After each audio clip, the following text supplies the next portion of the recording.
Hi friends, welcome to my YouTube channel. ಎಲ್ಲರೂ ಹೇಗಿದ್ದೀರಾ? ಚೆನ್ನಾಗಿದ್ದೀರಾ ಅಂದ್ಕೊಂಡಿದ್ದೀನಿ. ನಾನು ಚೆನ್ನಾಗಿದ್ದೀನಿ. ಇವತ್ತು ಚಳಿಗೆ ಒಂದು ಟೊಮೆಟೊ ರಸ ಮಾಡಿ ತೋರಿಸ್ತೀನಿ.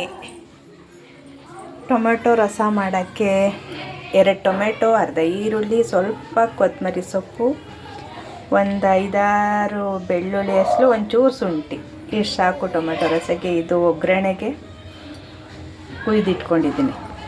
ಆಗ ಇವೆಲ್ಲನೂ ರುಬ್ಕೊಬತ್ತೀನಿ. ಸ್ಟವ್ ಹಚ್ಚಿದ್ದೀನಿ, ಪಾತ್ರೆ ಬಿಸಿಗೆ ಇಟ್ಟಿದ್ದೀನಿ.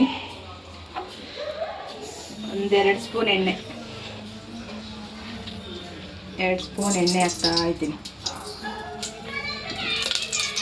ಸಾಕಷ್ಟು.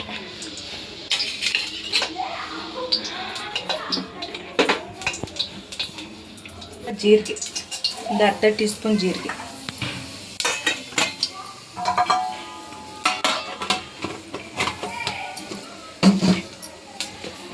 ಕರಿಬೇವು ಹಾಕ್ತಾ ಇದ್ದೀನಿ.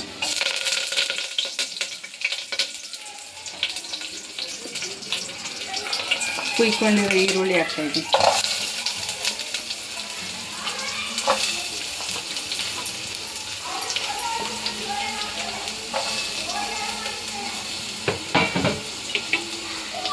ಸ್ವಲ್ಪ ಫ್ರೈ ಮಾಡ್ಕೊಳ್ಳೋಣ ಇದನ್ನ.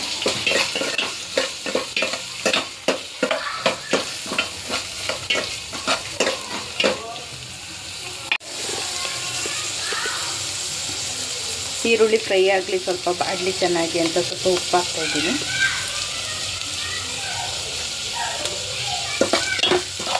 ನಾನಿವಾಗ ಮಾಡ್ತಿರೋದೊಂದು 2-3 ಜನಕ್ಕೆ ಆಗೋಷ್ಟು, 3 ಜನಕ್ಕೆ ಅಷ್ಟೇ.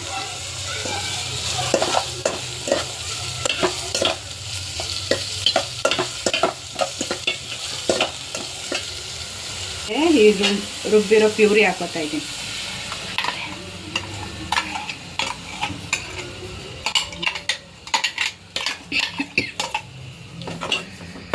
ಇದು ಸ್ವಲ್ಪ ಕೈ ಆಡಿಸೋಣ, ಸ್ವಲ್ಪ ಫ್ರೈ ಆಗಲಿ, ಟೊಮೆಟೊದು ಸ್ಮೆಲ್ಲೆಲ್ಲ ಸ್ವಲ್ಪ ಹೋಗಲಿ. ಹಾಕ್ತಾಯಿದ್ದೀನಿ, 2 ಸ್ಪೂನ್ ಹಾಕ್ತೀನಿ. ಖಾರವಾಗಿ ಒಂಚೂರು ಹುಳಿಯಾಗಿದ್ದರೆ ಚಳಿಗೆ ತುಂಬ ಚೆನ್ನಾಗಿರುತ್ತೆ ಅಂತ.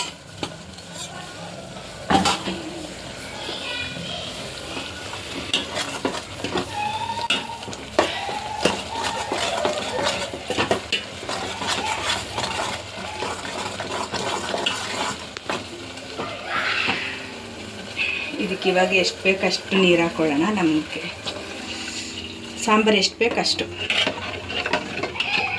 ನಾವು 1 ಟೈಮಿಗೆ ಮಾಡಿರೋದ್ರಿಂದ ಇಷ್ಟು ಸಾಕು ಸಾಂಬಾರು ನಮಗೆ.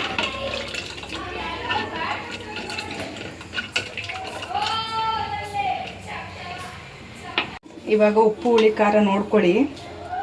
ನನಗಿನ್ನು ಸ್ವಲ್ಪ ಉಪ್ಪು ಬೇಕು, ಅದಕ್ಕೆ ಉಪ್ಪು ಸೇರಿಸ್ಕೊತಾ ಇದ್ದೀನಿ. ಇದು ಕುದಿ ಬಂದರೆ ಟೊಮೆಟೊ ಸಾಂಬಾರು ಆಯಿತು. 5 ನಿಮಿಷದಲ್ಲಿ ಪಟಾಪಟ್ ಅಂತ ಮಾಡ್ಕೋಬೋದು ಟೊಮೆಟೊ ಸಾಂಬಾರು. ಸೂಪರಾಗೈತೆ. ನೀವೊಂದ್ಸಲ ಟ್ರೈ ಮಾಡಿ, ಚೆನ್ನಾಗಿರುತ್ತೆ. ಚಳಿಗೂ ಅದಕ್ಕೂ ಹುಳಿಯಾಗಿ ಚೆನ್ನಾಗೈತೆ. ನೋಡಿ, ಲೈಕ್ ಮಾಡಿ, ಇಷ್ಟ ಆದರೆ ಲೈಕ್ ಮಾಡಿ, ಶೇರ್ ಮಾಡಿ, ಸಬ್ಸ್ಕ್ರೈಬ್ ಮಾಡ್ಕೊಂಡು ಸಪೋರ್ಟ್ ಮಾಡಿ ಫ್ರೆಂಡ್ಸ್.